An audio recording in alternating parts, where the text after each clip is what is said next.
The dining room looked like something out of a magazine. Talia had outdone herself this year.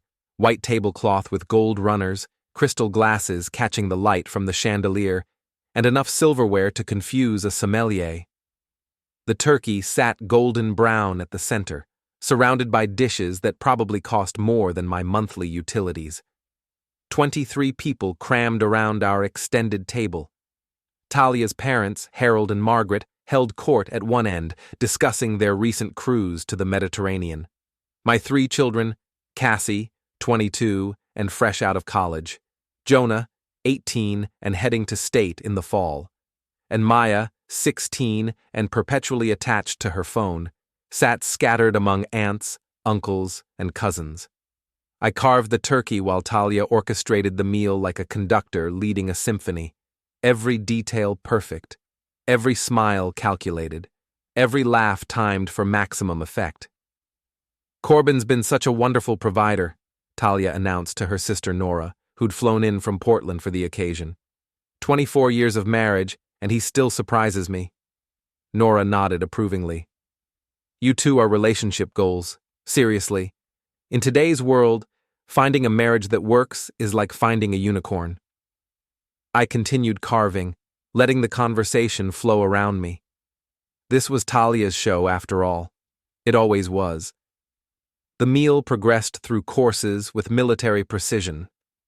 Talia regaled everyone with stories from her consulting firm, describing clients and projects with animated gestures. She'd always been the entertainer in our relationship, the one who could work a room, charm investors, close deals with a smile and a handshake. "Remember when Corbin tried to cook Thanksgiving dinner that first year?" Talia laughed, addressing the table. "He nearly burned down my apartment.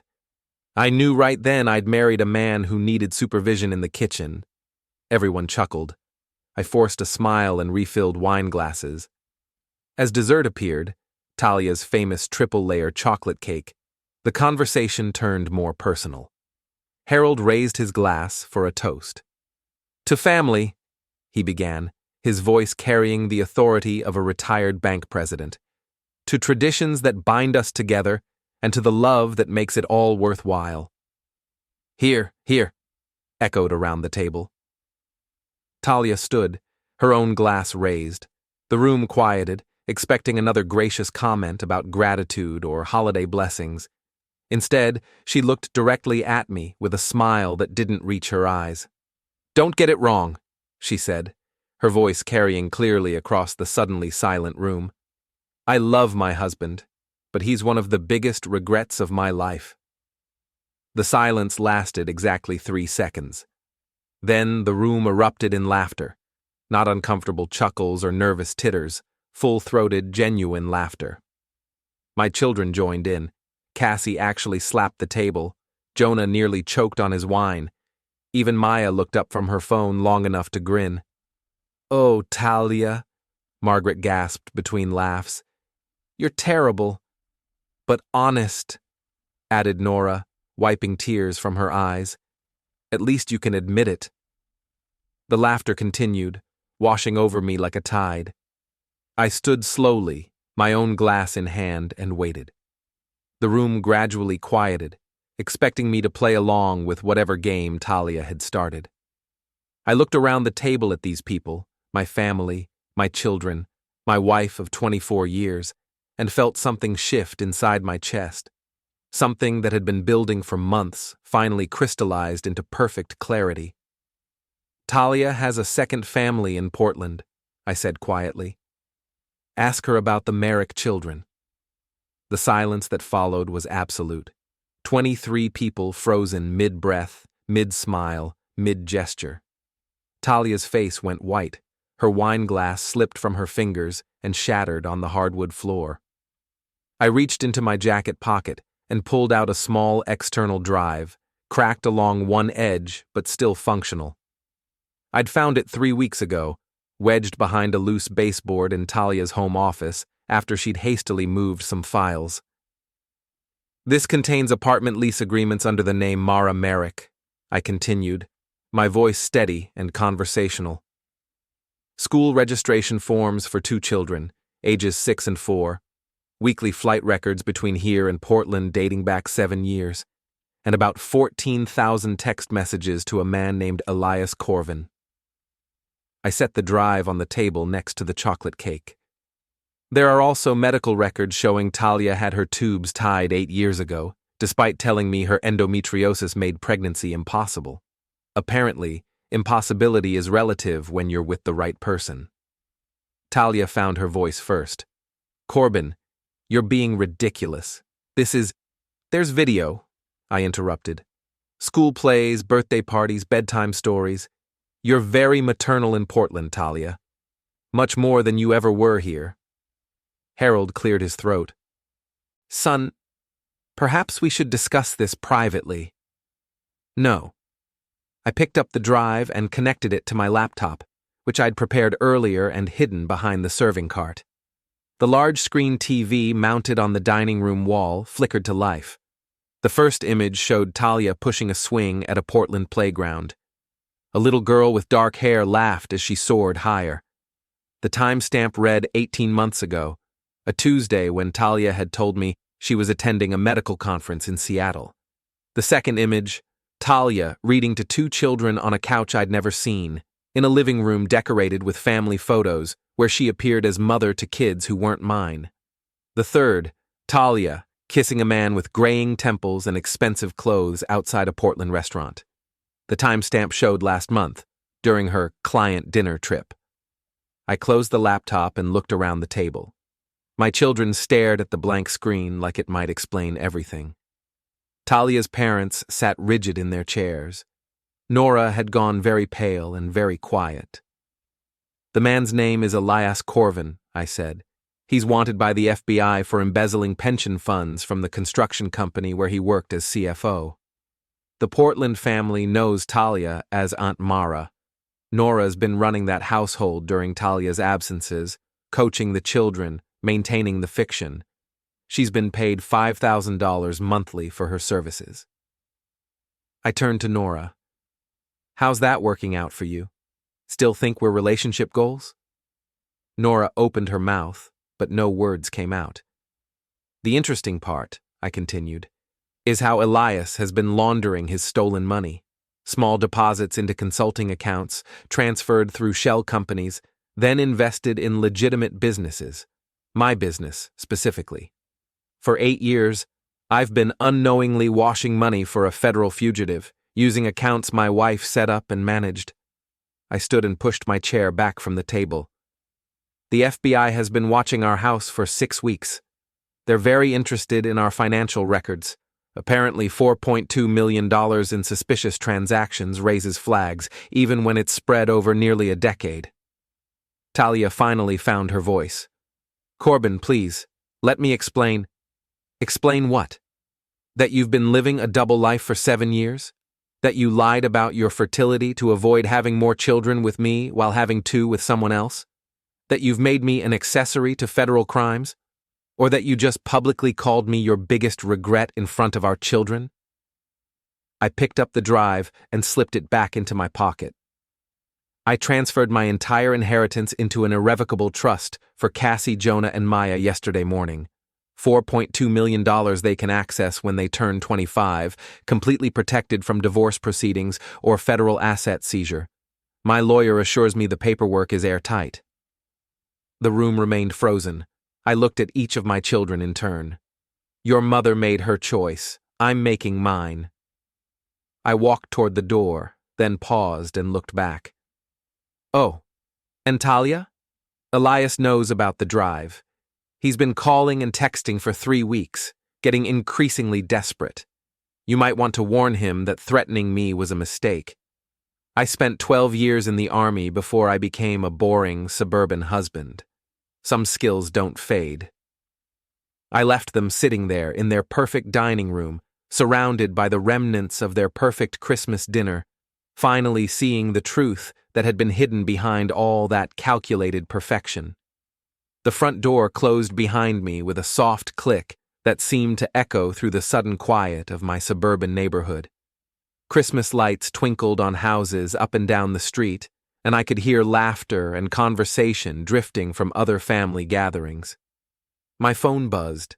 A text from an unknown number.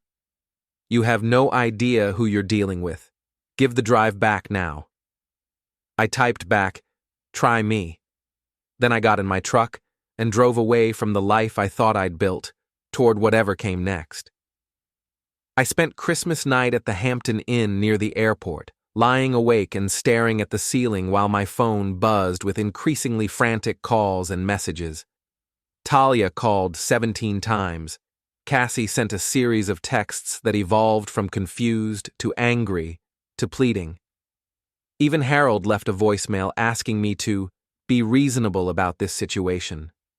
Reasonable, as if discovering your wife's decade-long deception and federal crimes was something that required measured consideration. At 7 a.m., I drove to my office, a small building I owned near the industrial district where I ran my equipment rental business. 22 years of building something legitimate, something I could be proud of, and now it was all contaminated by money I'd never known was dirty. My business partner, Jake Martinez, was already there, going through invoices at his desk. Jake and I had served together in Afghanistan before starting the company. He was the only person I'd trusted with the truth about what I'd discovered. "How'd it go?" he asked without looking up. "About as well as expected. Talia's secret is out. The family knows everything." "FBI still watching?" "Probably. I haven't seen anyone obvious, but they're good at staying invisible when they want to." Jake finally looked at me. "You look terrible." "Feel worse." I made coffee and sat down at my desk, trying to focus on normal business operations while my personal life imploded. The drive sat in my safe, along with copies I'd made of everything. Insurance, Jake called it. Leverage was more accurate. At 9:30, my lawyer called. "Corbin, it's David Chen. We need to talk." David had handled my business legal needs for 15 years. I'd briefed him on the situation 3 weeks ago, right after I'd discovered the drive and started piecing together Talia's double life.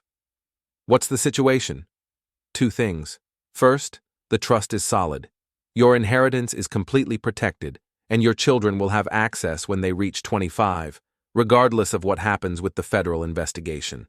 Second, Talia's attorney called this morning. She wants to meet." "I bet she does." "Corbin, I have to ask, are you prepared for how ugly this could get? Divorce proceedings involving federal crimes and hidden assets don't follow normal patterns. Talia's going to fight hard, and she has resources you might not expect." "What kind of resources?" "The kind that come from having a fugitive boyfriend with millions in stolen money and a sister who's been helping maintain elaborate deceptions for years. These people aren't going to roll over just because you expose them." I thought about the threatening text from the night before. I'm counting on it.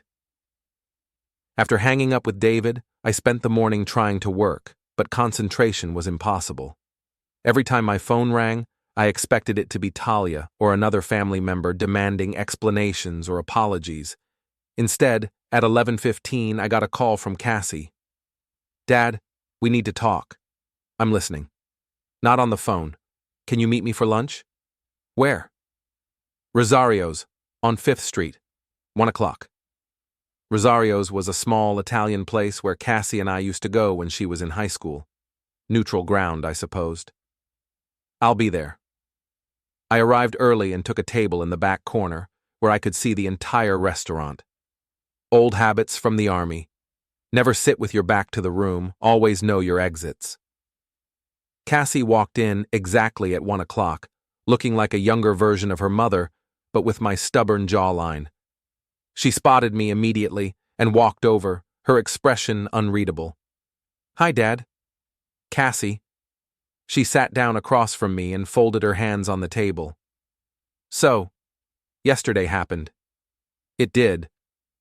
"Mom's been crying all morning. She says you've lost your mind." "What do you think?" Cassie was quiet for a long moment, studying my face. "I think you found out something that changed everything, and you decided to burn it all down instead of trying to fix it." Some things can't be fixed.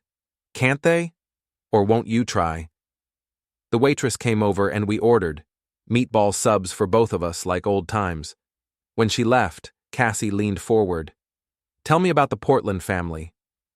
I pulled out my phone and showed her some of the photos I'd copied from the drive. Talia with 2 children at a zoo. Talia helping a little boy with homework. Talia tucking a little girl into bed. She's been living there part-time for 7 years, I said. The children think she's their aunt, but the school records list her as emergency contact and authorized pickup. She attends parent-teacher conferences, school plays, birthday parties. She's more involved in their lives than she ever was in yours. Cassie stared at the photos. The man? Elias? Fugitive embezzler. He's been using my business to launder stolen pension money, with your mother's help. The FBI has been investigating for months. And Aunt Nora knew? Aunt Nora has been running the Portland household when your mother isn't there. $5,000 a month to maintain the fiction and keep the children stable. Cassie set the phone down. This is insane. It gets worse. Your mother told me she couldn't have more children because of endometriosis. Medical records show she had her tubes tied 8 years ago, right after Maya was born. She chose not to have more children with me, then had 2 with him. Our sandwiches arrived, but neither of us touched them. Dad, what are you going to do? I'm going to divorce your mother and try to keep myself out of federal prison. Beyond that, I'm taking it one day at a time. What about us? Me, Jonah, and Maya? The trust protects your inheritance. You'll all be financially secure regardless of what happens to me or your mother. As for the rest, I shrugged. You're adults. You'll have to decide for yourselves who you want to believe and what kind of relationship you want with each of us. Cassie picked at her sandwich. Maya's really angry with you. She thinks you're trying to destroy Mom out of spite. And what do you think? I think you're hurt and angry, and maybe not thinking clearly. But I also think Mom lied to all of us for years, and that's not something you just get over. No, it's not. We ate in silence for a while. Finally, Cassie spoke again. The FBI thing, how serious is that? Serious enough. $4.2 million in suspicious transactions over 8 years. Even if I can prove I didn't know the money was stolen, I could still face charges for negligent money laundering. Could you go to prison? It's possible.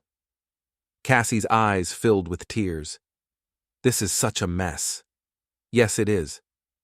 I wish you'd talk to us before dropping that bomb yesterday. We deserved some warning. You're right. I should have handled it differently, but I was tired of being the only one in the dark. After lunch, I drove back to the office and tried to focus on work. Jake handled most of the customer calls while I dealt with the legal and financial aftermath of my revelation. At 4 o'clock, my phone rang. Unknown number. Corbin Findler. We need to meet. The voice was male, older, with a slight accent I couldn't place. Tonight, 9 o'clock, the parking lot behind Murphy's Bar on Industrial Avenue. Who is this? You know who this is. Bring the drive. Not happening. Then you'll regret it. The line went silent. I called Jake over. Remember what we talked about? Tonight might be the night. Jake nodded and opened his desk drawer, revealing the Glock 19 he kept for security. You sure about this? No, but I'm not backing down. I spent the rest of the afternoon making copies of everything on the drive, storing them in multiple locations. If something happened to me, the truth would still come out.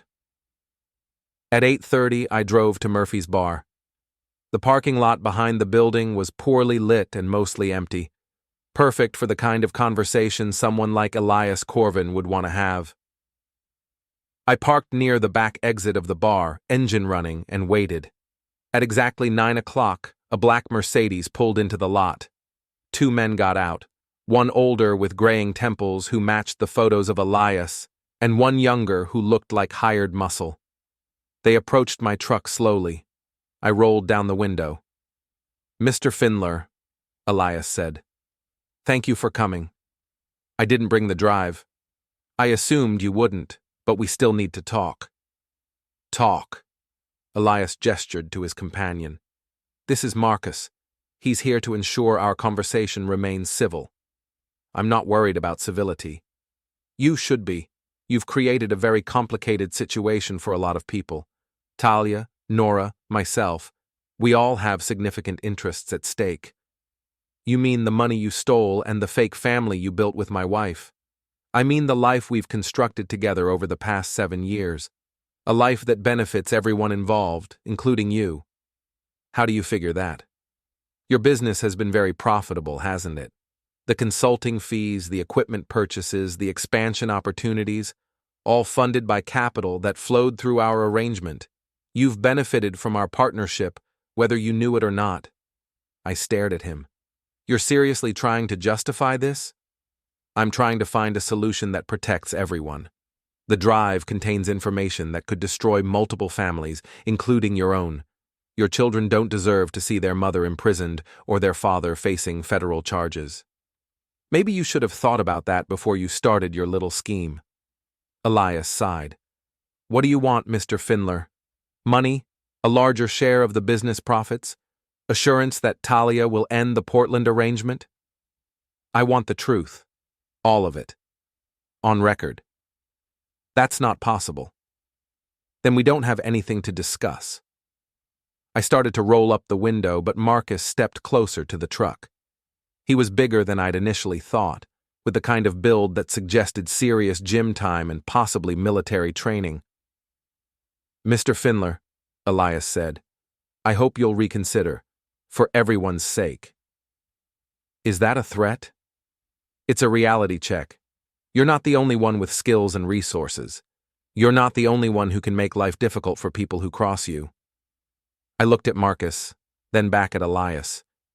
You know what I did before I became a boring suburban husband? Talia mentioned you were military. 12 years, 2 tours in Afghanistan, specialized training in reconnaissance and direct action. I spent a lot of time finding people who didn't want to be found and convincing them to cooperate. I let that sink in for a moment. The difference between you and the people I dealt with overseas is that they were honest about being enemies. You hid behind my wife's lies and my own ignorance. That makes you worse than any insurgent I ever faced. Elias stepped back from the truck. Think carefully about your next moves, Mr. Findler. You're not the only one who can escalate situations. Looking forward to it. I drove away, leaving them standing in the parking lot. In my rearview mirror, I saw them having what looked like an intense conversation before getting back in their car. My phone buzzed with a text from Talia. Please come home. We need to talk. I deleted the message and kept driving. The next morning brought news that changed everything. Jake called me at 6 a.m., his voice tight with urgency. Turn on Channel 7, now. I fumbled for the remote in my hotel room and found the local news. A reporter stood outside the FBI field office downtown, speaking into the camera with the kind of serious expression reserved for major breaking stories. Federal agents arrested Elias Corbin early this morning at a Portland residence. Corbin, wanted for embezzling over $6 million from Cascade Construction Company, had been living under an assumed identity for nearly 3 years. The arrest is the result of an ongoing investigation involving money laundering operations in multiple states. The screen showed footage of Elias being led away in handcuffs, his expensive suit wrinkled and his face haggard. Behind him, I could see the Portland house where Talia had been playing mother to children who weren't hers. Federal agents also executed search warrants at several locations, including a residence here in the city. Sources close to the investigation suggest that Corbin's alleged money laundering operation involved unwitting business partners who may have been manipulated by associates of the fugitive. My phone started ringing. David Chen, my lawyer. Corbin, are you watching the news? Yeah. The FBI wants to interview you this afternoon, 2 o'clock at their downtown office. I'll meet you there at 1:30. Am I under arrest? Not yet. They're calling it a voluntary interview, but I'd recommend treating it seriously. Bring everything you have: the drive, copies, documentation of when and how you discovered the information. What about Talia? She's already been interviewed. Twice, actually. Once last night and again this morning. And? I don't know what she told them, but she's hired Margaret Voss as her attorney. Voss specializes in federal white-collar defense. That's not cheap. After hanging up with David, I drove to the office and spent the morning organizing everything I'd discovered about Talia's double life. The evidence was extensive: financial records, travel documentation, photos, messages, medical records. Enough to paint a clear picture of systematic deception spanning nearly a decade. Jake helped me make additional copies and store them in secure locations. "You realize this changes everything," he said as we worked. "With Elias arrested, the federal investigation moves into a new phase. They'll want to trace every dollar, interview every person involved, build cases against anyone who knowingly participated. And if they can't prove I knowingly participated, then you might avoid criminal charges. But your marriage is over, your business is probably going to be scrutinized for years, and your family relationships are permanently altered."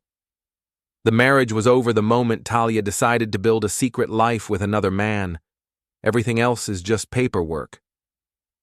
At 1:30, I met David at the FBI field office. The building was modern glass and steel, designed to intimidate. It worked. Special Agent Rebecca Torres led the interview. She was younger than I'd expected, maybe late 30s, with the kind of direct manner that suggested extensive experience with people who lied for a living. "Mr. Findler, thank you for coming in voluntarily. We'd like to discuss your business relationship with Elias Corbin and your knowledge of financial transactions that may be connected to his alleged crimes." I had no business relationship with Elias Corbin. I'd never heard his name until 3 weeks ago. But your company received significant payments from consulting firms connected to Mr. Corbin over the past 8 years. Payments arranged by my wife, who told me they were from legitimate clients seeking equipment rental services. Agent Torres opened a thick file. According to our records, Finlor Equipment Rental received over $4 million in payments from shell companies controlled by Mr. Corbin. These payments were often followed by large equipment purchases, facility improvements, and business expansion activities, all of which I believed were funded by legitimate business growth. Your wife managed these transactions? Talia handled most of the financial administration for the business.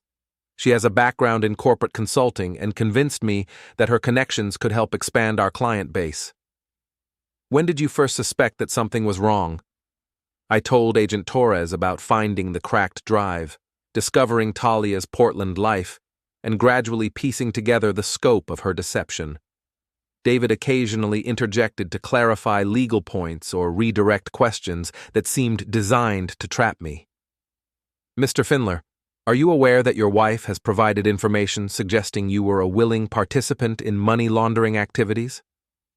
The room went very quiet. David leaned forward. "What kind of information?" Agent Torres consulted her notes. "Mrs. Findler claims that you were aware of Mr. Corbin's legal troubles and agreed to help launder money in exchange for a percentage of the profits. She's provided documentation of conversations where you allegedly discussed the arrangement." "That's a lie." "She's also suggested that your recent discovery of her Portland activities was actually part of a dispute over money, not marital infidelity.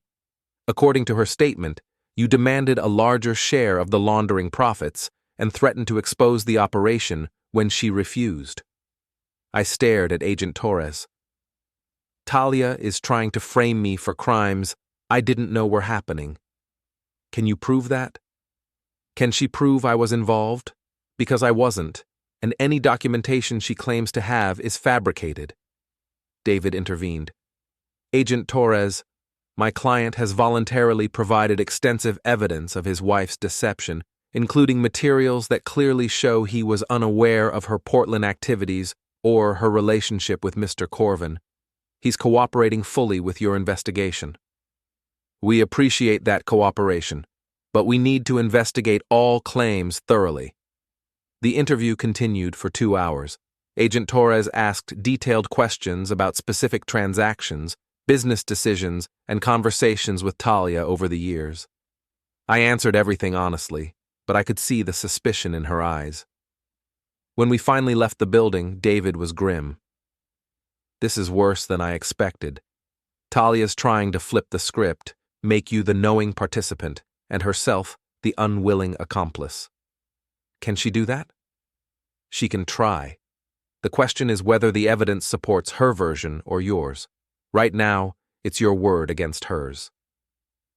What about the drive?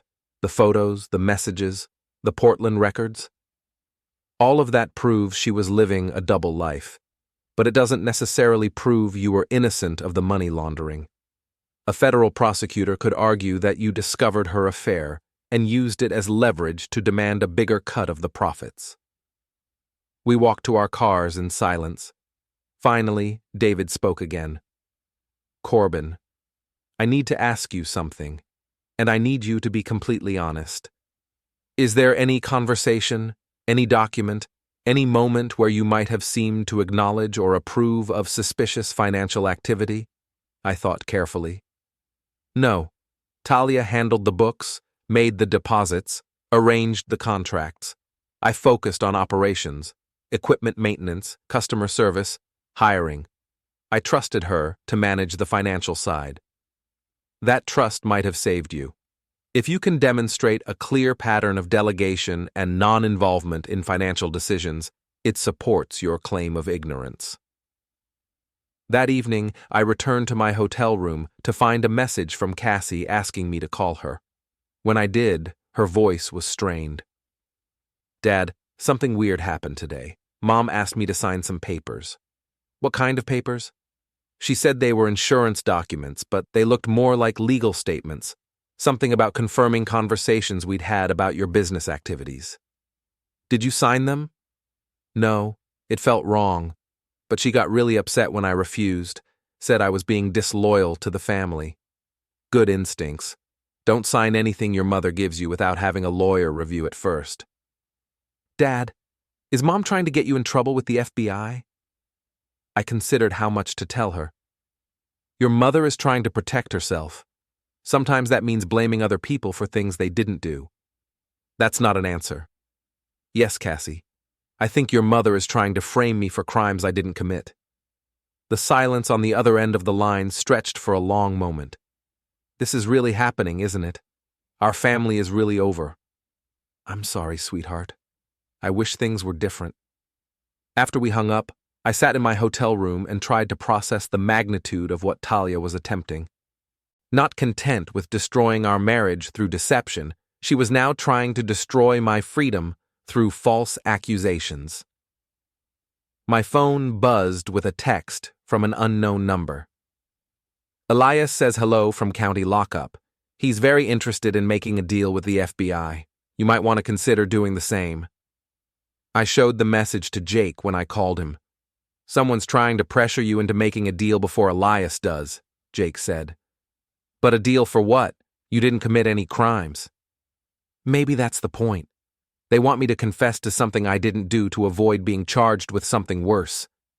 Or maybe they want you to think Elias is going to implicate you, so you'll panic and actually confess to something. Either way, I'm not making any deals. I didn't launder money, I didn't know about Talia's double life, and I'm not going to prison for crimes I didn't commit. Even if it means fighting federal prosecutors with unlimited resources and a wife who's willing to lie under oath. Especially then. I hung up and stared out the hotel window at the city lights below. 24 years of marriage, 3 children, a successful business, and a reputation built on honesty and hard work. All of it now threatened by a woman who'd been lying to me for nearly half our marriage. But I wasn't going down without a fight. If Talia wanted a war, she'd get one. The next morning, I woke up to find my story on the front page of the local newspaper.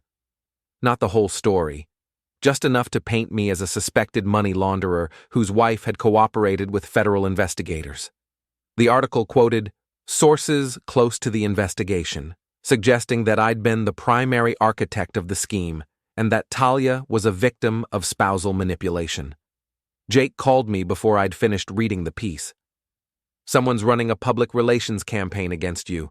This isn't accidental. Someone fed this story to the reporter, complete with quotes and narrative framing. Talia, or her lawyer. Margaret Voss is known for trying cases in the media as much as the courtroom. I drove to David's office for an emergency meeting. He was already pulling together a response strategy when I arrived. The good news is that we can prove most of these allegations are false. The bad news is that false accusations can still destroy your reputation and influence potential jurors if this goes to trial. What do you recommend? We go public with the truth, all of it. The Portland family, the fake medical records, the systematic deception. We show that Talia is a proven liar who's now lying to save herself. Won't that hurt my children? It'll hurt them more if their father goes to prison for crimes he didn't commit. We spent the morning preparing a comprehensive response. David contacted a reporter he trusted at the city's alternative weekly, someone who specialized in investigative pieces and wouldn't just repeat official talking points. While David worked on media strategy, I focused on gathering additional evidence. I drove to Talia's office building and spoke with her former colleagues, many of whom were surprised to learn about her Portland activities. She told us she was going to medical conferences, said Janet, her former assistant, sometimes 2 or 3 times a month. We thought it was excessive, but she said she was specializing in some kind of new treatment. Did she ever mention children other than her 3 with me? Never. She barely talked about your kids, actually. Said she wasn't the maternal type. I recorded the conversation with Janet's permission, along with similar interviews with other co-workers. The pattern was clear. Talia had been systematically lying to everyone, not just me. That afternoon, Agent Torres called. Mr. Findler, we need to discuss some new information that's come to light. What kind of information? We prefer to do this in person. Can you come in tomorrow morning? Should I bring my lawyer? That's up to you. I called David immediately.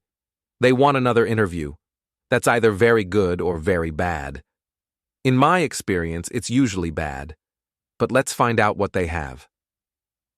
The next morning, Agent Torres met us in the same interview room, but this time she wasn't alone.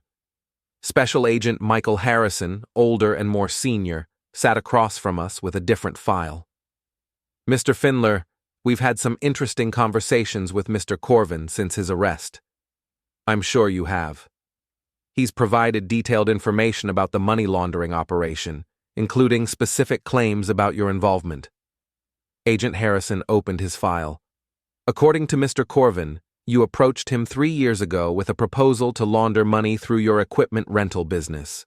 He claims you were experiencing financial difficulties and needed additional revenue streams. That's false. He's provided documentation of meetings, phone calls, and financial arrangements that support his version of events. David leaned forward. What kind of documentation?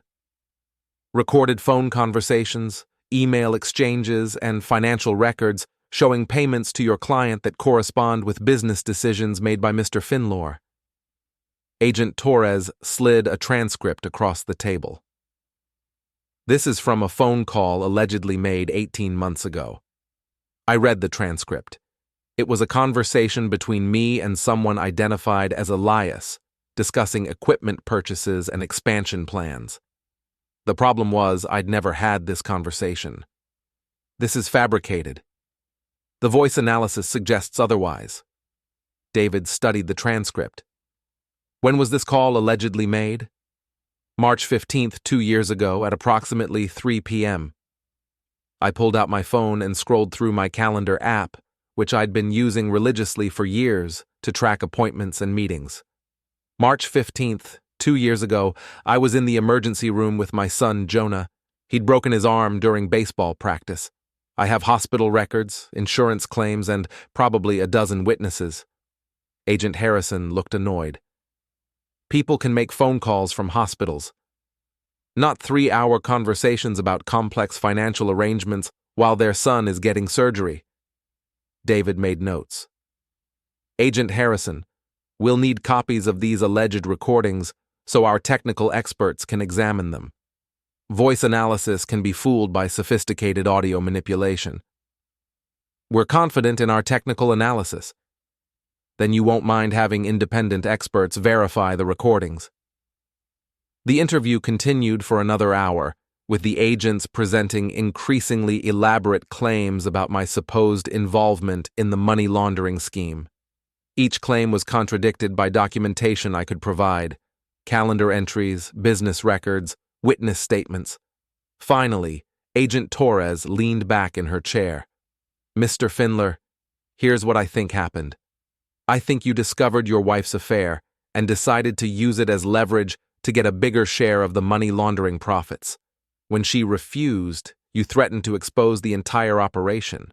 Now you're trying to play the innocent victim to avoid federal charges." "Here's what actually happened," I replied. "My wife spent 7 years lying to me about a second family while helping a fugitive launder stolen money through my business. When I discovered the truth, I exposed it. Now she's trying to frame me for crimes I didn't know were being committed." "Can you prove that? Can you prove I was involved? Because so far everything you've shown me is either fabricated or contradicted by documented evidence." David gathered his papers. "Agents, unless you're prepared to charge my client, we're done here. Mr. Findler has cooperated fully with your investigation, provided extensive evidence of his wife's deception, and answered every question honestly. If you have actual evidence of wrongdoing, present it. Otherwise, stop wasting everyone's time with fabricated recordings and coached testimony from a desperate fugitive." We left the FBI building with no resolution, but I felt better about our position. The federal case against me was built on lies, and lies could be exposed. That evening, the Alternative Weekly published their story. The headline read, "Local businessman claims wife framed him for federal crimes." The article laid out the entire Portland deception, complete with photos from the drive and interviews with Talia's co-workers who confirmed her lies. The response was immediate. My phone started ringing with calls from friends, customers, and even strangers offering support. The narrative was shifting from suspected money launderer to betrayed husband fighting false accusations. More importantly, the article prompted other people to come forward with information. A Portland neighbor called to say she'd always thought it was strange that Aunt Mara was so involved with the children. A former employee at Talia's consulting firm remembered suspicious financial transactions that she'd been told not to discuss. But the most significant call came from someone I'd never expected to hear from. "Mr. Findler, this is Dr. Rebecca Hayes. I'm a therapist in Portland. I think we need to talk." "About what?" "About your wife's relationship with my husband and the things she asked him to do." Dr. Rebecca Hayes met me at a coffee shop near Portland State University. She was younger than I'd expected, with the kind of tired eyes that suggested she'd been dealing with difficult truths for a long time. "My husband is Dr. Marcus Hayes," she began without preamble. "He's been Talia's therapist for 3 years. "Okay. He's also been having an affair with her." I set down my coffee cup. "I'm sorry, what?" "Marcus has been providing Talia with documentation for her fake medical conditions, coaching her on how to maintain her double life, and helping her develop psychological profiles to manipulate you and Elias." Rebecca pulled out a thick folder. "I found these in his office last week.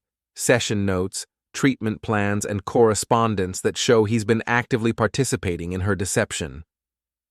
I opened the folder and started reading. The documents were damning. Detailed analysis of my personality, strategies for maintaining the Portland fiction, and plans for shifting blame to me if the money laundering scheme was discovered. "Why are you showing me this?" "Because Marcus is planning to testify against you in exchange for immunity from prosecution. He's going to claim that you were a willing participant in the money laundering and that Talia was psychologically coerced into helping you. And you don't believe that?" "I know it's not true. I've seen the real session notes, not the fabricated ones he's prepared for the FBI. Talia orchestrated everything. The Portland family, the money laundering, even her relationship with Elias. She's been manipulating everyone, including my husband. Rebecca showed me additional documents, the real therapy notes that revealed Talia's calculating nature and her complete lack of remorse for deceiving me. She told Marcus that you were useful but disposable. Those were her exact words. She said that if the federal investigation got too close, she'd frame you for everything and disappear with Elias and the Portland children. Except Elias got arrested, which is why she's now working with Marcus to frame you. With Elias in federal custody, you're the only person left who can take the blame for the money laundering. I studied the documents more carefully. They painted a picture of Talia that was even worse than I'd imagined. Not just unfaithful and deceptive, but actively malicious. Dr. Hayes, why are you risking your career to help me?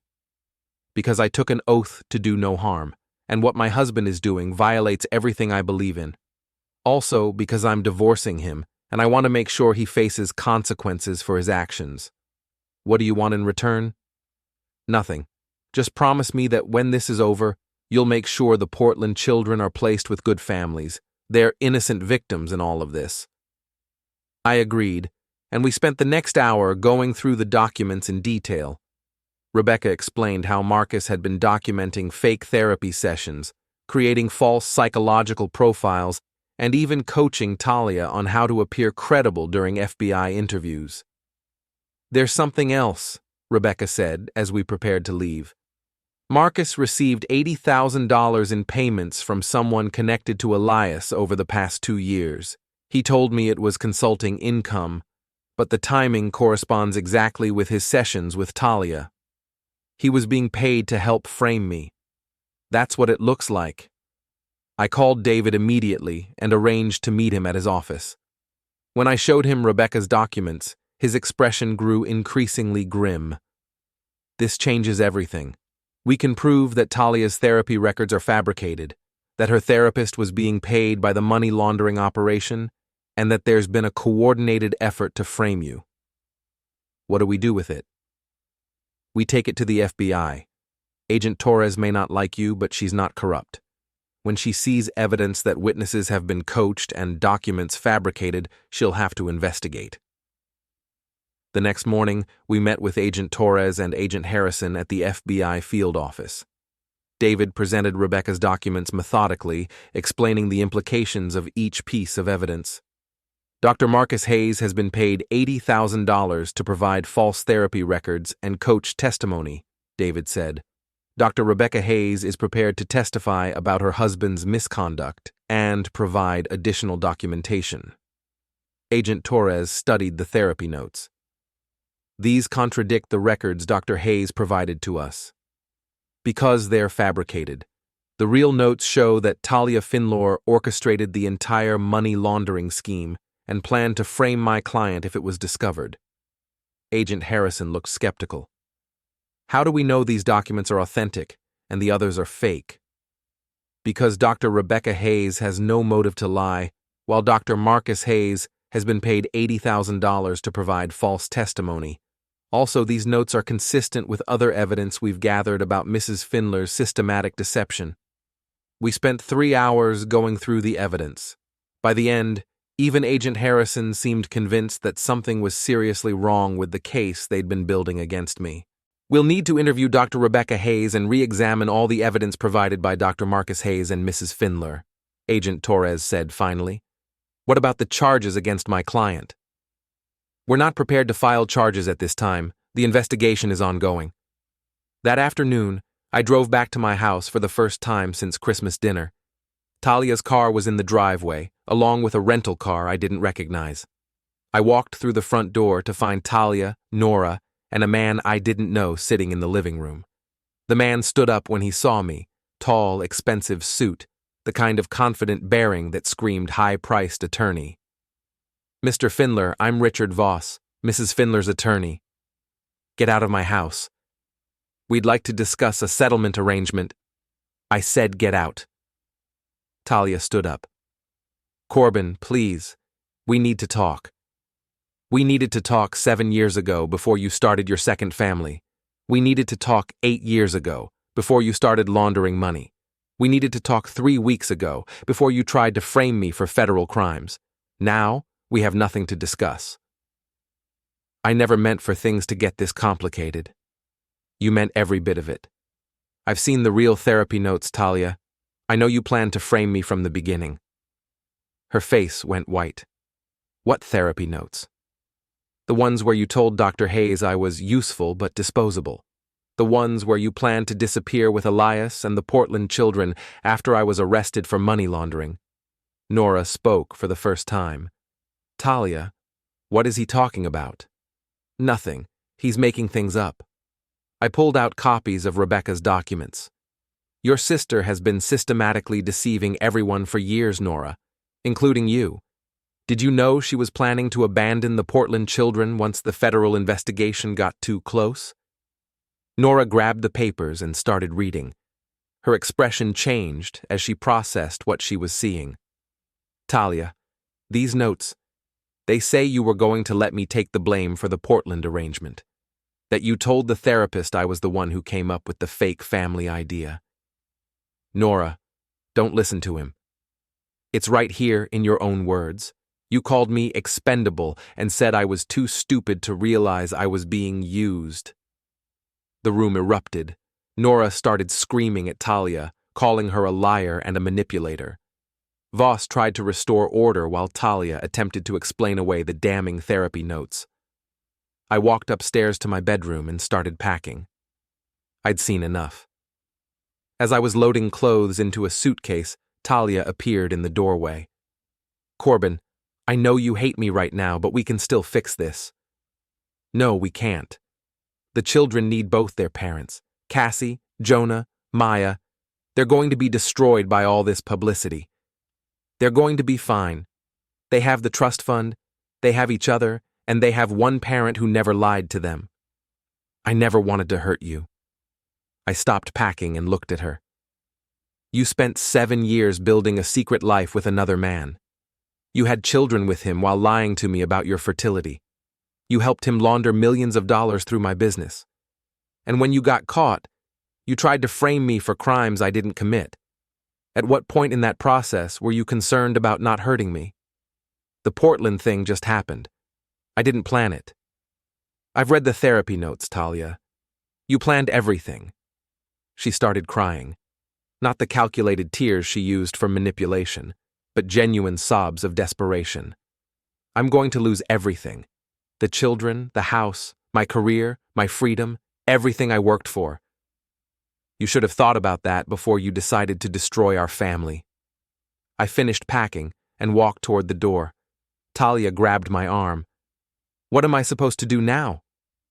I don't know, and I don't care. That's not my problem anymore. I walked downstairs to find Nora and Voss gone. The living room was empty except for scattered papers and the lingering smell of expensive cologne. I loaded my suitcase into the truck and drove away from the house where I'd raised 3 children and spent 24 years of my life. In the rearview mirror, I could see Talia standing in the doorway, watching me leave. My phone buzzed with a text from Cassie. Dad, I saw the news story. I'm sorry I didn't believe you at first. Can we talk? I typed back, come to the Hampton Inn, room 237. We have a lot to discuss.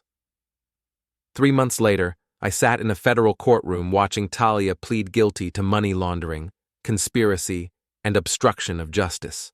She'd accepted a plea deal that would send her to prison for 4 years in exchange for her testimony against Elias and Dr. Marcus Hayes. Elias had already been sentenced to 12 years for embezzlement and money laundering. Dr. Hayes was facing ethics violations, criminal charges, and a divorce that would cost him everything he'd accumulated over 20 years of practice. The federal investigation had cleared me of all wrongdoing.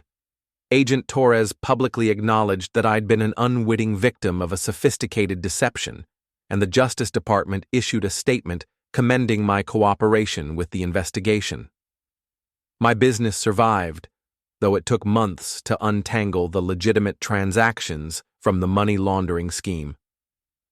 Jake and I restructured everything, implemented new financial controls, and gradually rebuilt our reputation. The divorce was finalized 2 weeks after Talia's sentencing. She received nothing: no alimony, no property settlement, no custody rights beyond supervised visits once she was released from prison.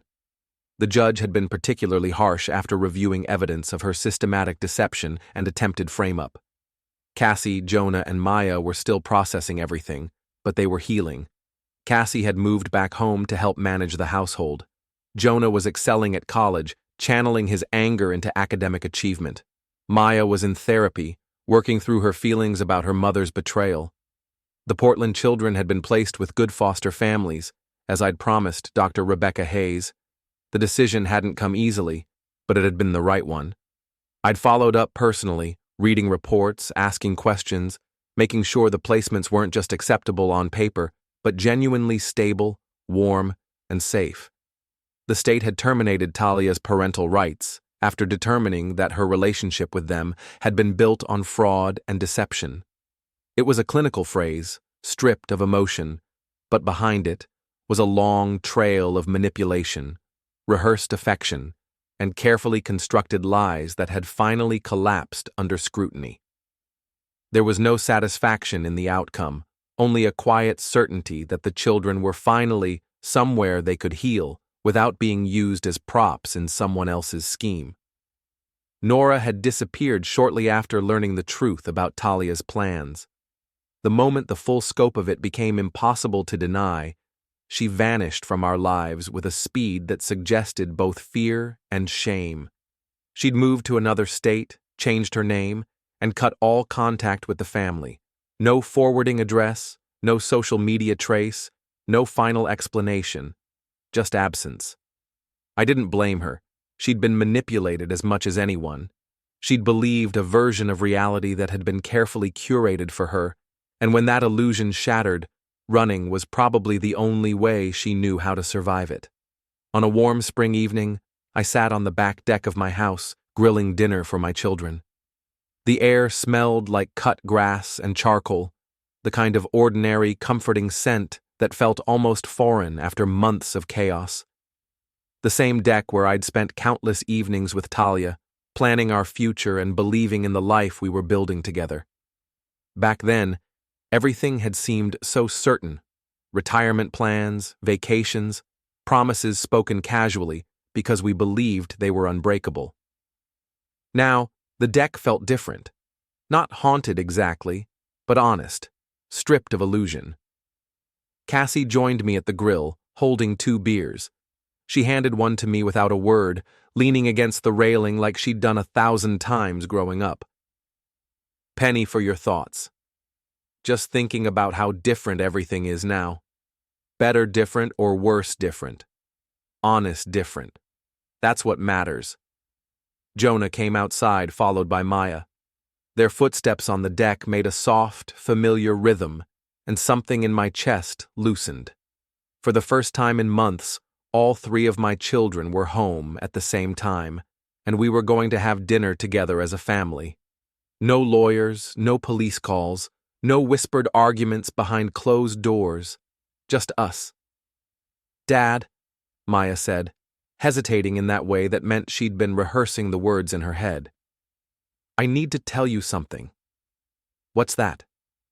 "I'm sorry I didn't believe you at first. About Mom, about everything. I thought you were just being mean."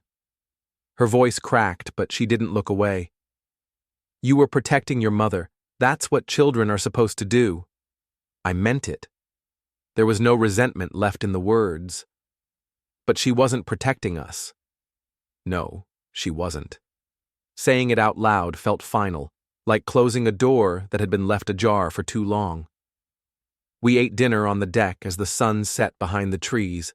The sky shifted slowly from gold to deep blue, cicadas starting up in the background. The conversation was lighter than it had been in months. College plans, summer jobs, vacation ideas, normal family discussions about normal family concerns. It felt almost fragile, like something that could break if acknowledged too directly, so we let it exist quietly.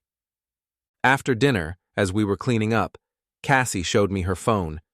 She didn't look amused this time, just tired. Mom called from prison today. She wants to talk to you. What did you tell her? That you'd probably rather stick your hand in a blender. That's accurate. She says she wants to apologize. She's had plenty of opportunities to apologize. She chose to frame me instead. The words came out steady, without heat. That surprised me. Jonah looked up from loading the dishwasher. Do you think you'll ever forgive her? I don't know. Forgiveness isn't the same as trust, and I'll never trust your mother again, but I might eventually stop being angry with her. I paused, choosing the words carefully, aware they mattered. What's the difference? Anger hurts the person feeling it. Your mother destroyed our family through her choices, but I won't let her destroy my peace of mind too. Maya hugged me from behind. I love you, Dad. I love you too, sweetheart. Later that evening, after the children had gone to their rooms, I sat in my home office reviewing financial reports for the business. Jake and I had landed several new contracts, and our reputation was slowly recovering from the scandal. My phone buzzed with a text from an unknown number. Saw the news about Talia's sentencing. Justice served. Hope you're doing well. Rebecca Hayes. I typed back. Thank you for everything. The Portland children are doing well in their new homes. That's all I wanted to know. Take care. I set the phone aside and looked around the office. The same desk where I'd discovered the cracked drive that revealed Talia's deception. The same computer where I'd first seen photos of her secret life. The same chair where I'd sat 3 months ago, wondering if I'd end up in federal prison for crimes I didn't commit. Now I knew the truth about everything.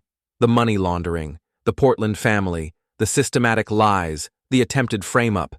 The truth had cost me my marriage, damaged my relationship with my children, and nearly destroyed my business. But it had also set me free from a life built on deception. I thought about Christmas dinner when Talia had called me her biggest regret. She'd been right in a way. I was her biggest regret. Not because I was a bad husband, but because I was the one person who could expose her lies when the truth finally came out. My phone rang. Agent Torres. Mr. Findler, I wanted to let you know that Elias Corbin tried to appeal his sentence today. The appeal was denied. Good. There's something else. We recovered additional evidence from his Portland residence. Documents showing that he and your wife were planning to flee the country if the federal investigation got too close. They had fake passports, offshore accounts, and plane tickets to a non-extradition country. They were going to abandon everyone, including the Portland children. There's no evidence they ever intended to take those kids with them. After hanging up, I walked upstairs and looked in on my children. Cassie was reading in her room, Jonah was video chatting with friends from college, and Maya was doing homework at her desk. 3 good kids who deserved better than a mother who'd been willing to abandon them to save herself.